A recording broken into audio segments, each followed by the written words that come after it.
मैंने कमेंट किया था कि क्या एक व्यक्ति के अंदर 4 से 5, 6 या 7 देवताओं की सवारी आ सकती है या फिर नहीं आ सकती, जबकि वो पूजा करता है अपने इष्ट देवता की। तो आज की वीडियो में इस प्रश्न का उत्तर मैं आपको देने जा रहा हूँ। ध्यान से सुनना बारीकी से, ताकि एक एक चीज़ आपको समझ में आए।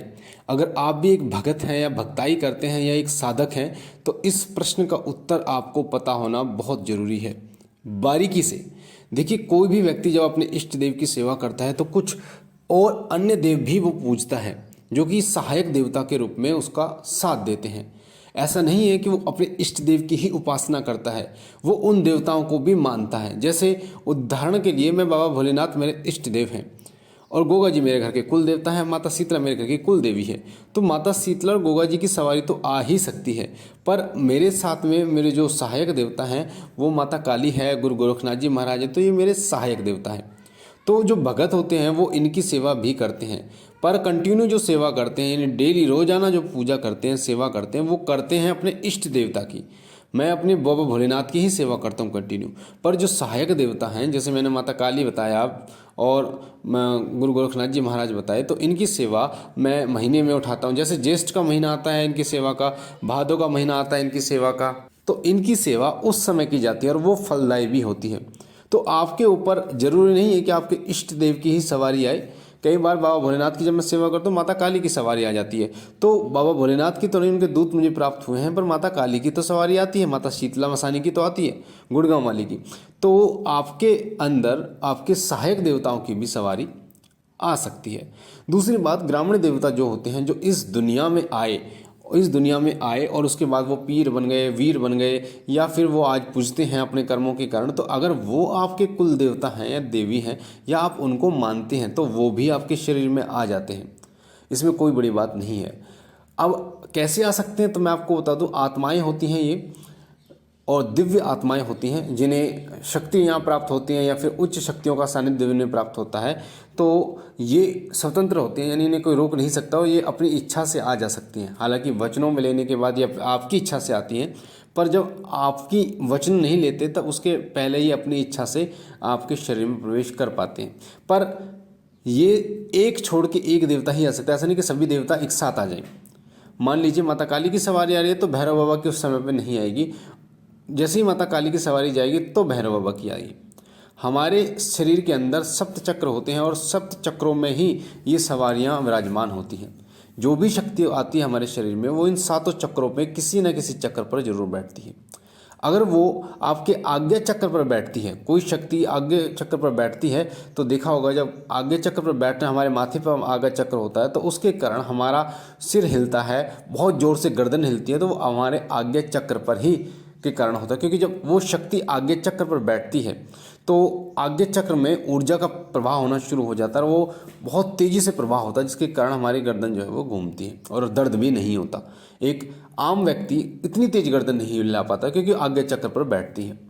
अब आज्ञा चक्र पर जो शक्ति बैठती है, तो भगत को या साधक को कुछ भी याद नहीं रहता, क्योंकि वो उसकी चेतना को उसने अपने अंदर ले रखा है, यानी उसकी चेतना पर वो बैठी हुई है।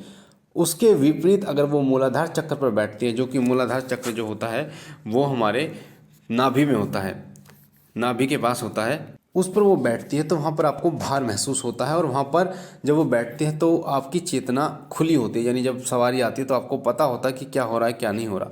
उसी तरीके से स्वाधिष्ठान चक्र पर बैठती है सवारी, या मणिपुर चक्र पर बैठती है, अनाहत चक्र पर बैठती है, विशुद्धि चक्र पर बैठती है, या आगे सहस्त्रा चक्र पर बैठती है, वो अलग अलग प्रभाव सवारी का होता है, क्योंकि उसकी ऊर्जा जो होती है वो तीव्र होती है। तो कई सवारियाँ अलग अलग चक्र पर बैठती हैं। पर हाँ, सवारियाँ, एक व्यक्ति के अंदर कई सवारियाँ प्रवेश कर सकती हैं, इसमें कोई भी दिक्कत नहीं है। सवारी की जो शक्तियाँ होती हैं, जितने समय तक सवारी आपके शरीर में रहती है, मान लीजिए 15 साल से आपके ऊपर सवारी आ रही है, तो जैसे आपकी सेवा बढ़ती है, सवारी आपके अंदर वो शक्ति जागृत कर देती है, आपके चक्र जागृत कर देते हैं, जिससे आप सूक्ष्म चीज़ों को भी देखने में समर्थ हो पाते हैं, सूक्ष्म बातों को भी सुनने में समर्थ हो पाते हैं। जैसे आपने कई लोगों को देखा होगा कि वो माँ भगवती से, माता दुर्गा, माता काली से, या फिर अन्य देवी देवता से वो पूछा लेते हैं। वो अपने शरीर पर देवी को नाम नहीं बुलाते, वो अपने शरीर पर देवता को नहीं बुलाते, पर फिर भी वो पूछा ले लेते हैं।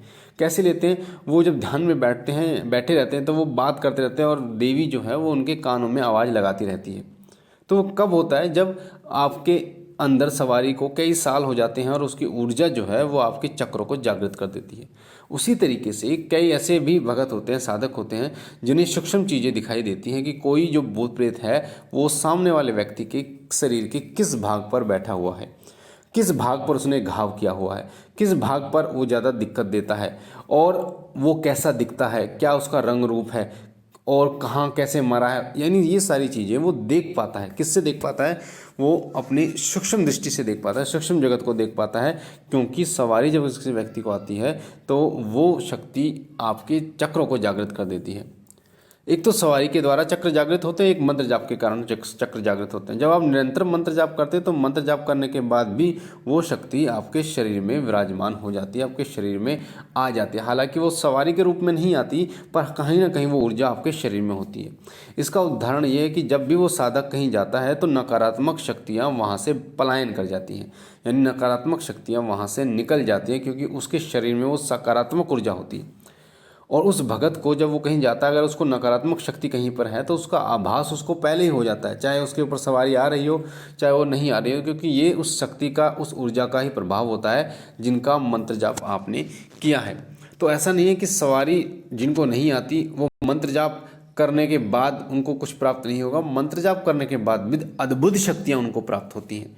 उनको दूध प्राप्त होते हैं बाबा के या माता के दूध प्राप्त, साथ साथ में उनके कार्य भी बहुत जल्दी बन जाते हैं और उनके सप्त चक्र भी जागृत हो जाते हैं, जिससे वो सूक्ष्म जगत की चीज़ों को देखने में समर्थ हो पाते हैं।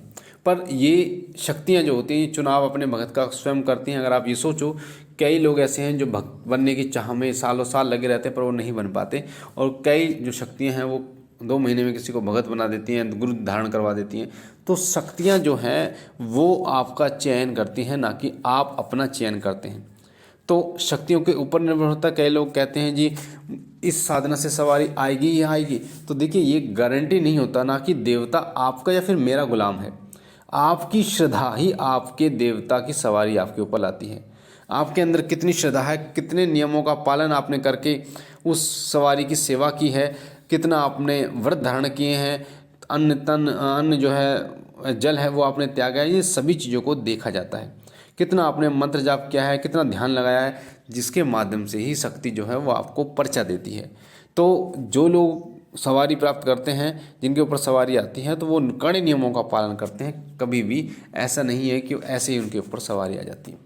तो अगर आप नियमों के अनुसार चलोगे, सेवा करोगे, साधना करोगे, तो निश्चित रूप से आपके ऊपर सवारी आएगी। तो ये थी बहुत ही महत्वपूर्ण जानकारी जो कि मैंने आपको बताई, एक व्यक्ति को कितने देवताओं की सवारी आ सकती है। और मुझे आशा ये जानकारी आपको पसंद आई होगी। बहुत सारे बहनों और भाइयों के जो डाउट है वो क्लियर हुए होंगे। अगर आप पहली बार हैं तो चैनल को सब्सक्राइब कीजिए, बेल आइकन को दबाइए। बाबा भोलेनाथ से मैं विनती करता हूँ कि बाबा कृपा करें, आप पर कृपा करें, आपकी घर पर कृपा करें, आपकी झोली हमेशा भरते रहें। हम मिलते हैं एक नई जानकारी के साथ, तब तक के लिए ओम नमः शिवाय, ओम नमः शिवाय, ओम नमः।